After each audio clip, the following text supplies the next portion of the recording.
de 1 Pierre chapitre 5 verset 8, la Bible nous dit que notre ennemi le diable, il marche, il rôde comme un lion rugissant et il cherche qui il va dévorer. Voici le travail du diable. Il cherche à détruire ceux qui ne sont pas convertis pour qu'ils ne trouvent pas l'opportunité pour pouvoir se convertir. Et il cherche aussi à détruire les enfants de Dieu pour que nous n'avons pas l'opportunité de prêcher l'évangile éternel au monde. Et ils vont mal représenter le caractère de Dieu. C'est pour cela, à une époque comme celle-ci, nous devons faire beaucoup d'attention là où nous partons, là où nous allons et ce que nous faisons. Parce que quand nous ne marchons pas dans la route que Dieu a tracée pour nous, le diable peut avoir l'opportunité pour nous atteindre et pour nous dévorer. Lisons dans le livre de Matthieu chapitre 14. Nous lisons à partir de verset 28. Matthieu chapitre 14, à partir de verset 28, la Bible dit, Pierre lui répondit, Seigneur, si c'est toi, ordonne que j'aille vers toi sous les eaux. Et il dit, Jésus, viens. Pierre sortit de la barque et marchait sous les eaux pour aller vers Jésus. Mais voyant que le vent était fort, il eut peur. Et comme il commença à s'enfoncer, il s'écria, Seigneur, sauve-moi. Aussitôt, Jésus étendit la main, le saisit et lui dit, homme de peu de foi, pourquoi as-tu douté?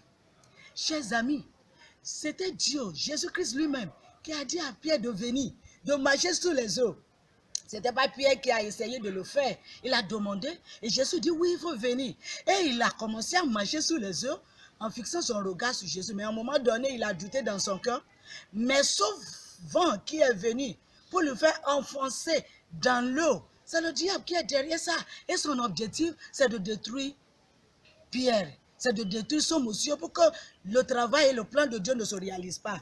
Mais, chers amis, alors que Pierre était en train de s'enfoncer, il s'est rappelé que c'est Jésus qui m'a dit de marcher et il a crié à Jésus-Christ, « Oh, sauve-moi !» Et la Bible dit, Jésus a entendu la main, il l'a fait sortir et il l'a sauvé. C'est parce que Pierre marchait sur la voie que Jésus a tracée ou lui a ordonné de marcher.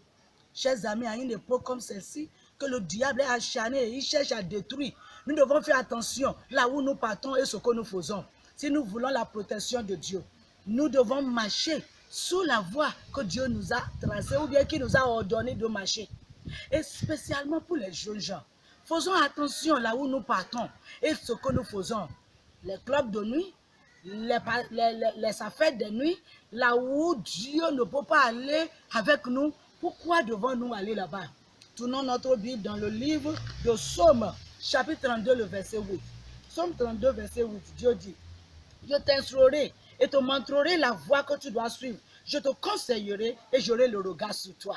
Autrement dit, si tu marches selon l'instruction de Dieu, selon la voie que Dieu t'a montré, Dieu dit que lui, Dieu, il aura le regard sur toi. Et quand tu seras en difficulté, quand le diable va venir pour venir te créer des problèmes comme Pierre, et tu appelles Dieu, Seigneur, sauve-moi, l'Éternel sera là pour te sauver. Mais si tu marches sur ta propre voie, si tu pars là où Dieu ne t'a pas ordonné d'aller, alors tu es toi seul. Et le diable va avoir l'opportunité de te détruire. Attention, à une époque comme celle-ci, c'est très important pour nous de marcher selon la direction de Dieu, d'aller là où Dieu veut que nous allons et de ne pas aller là où il ne nous a pas dirigés. Que l'Éternel nous bénisse alors que nous obéissons à la voix de Dieu. Merci. C'est à l'ombre de tes ailes qu'est le vrai repos, la plus de douleur cruelle, la plus d'angoisse mortelle, la plus d'écrasant fardeau, c'est le vrai repos, la plus d'écrasant fardeau, c'est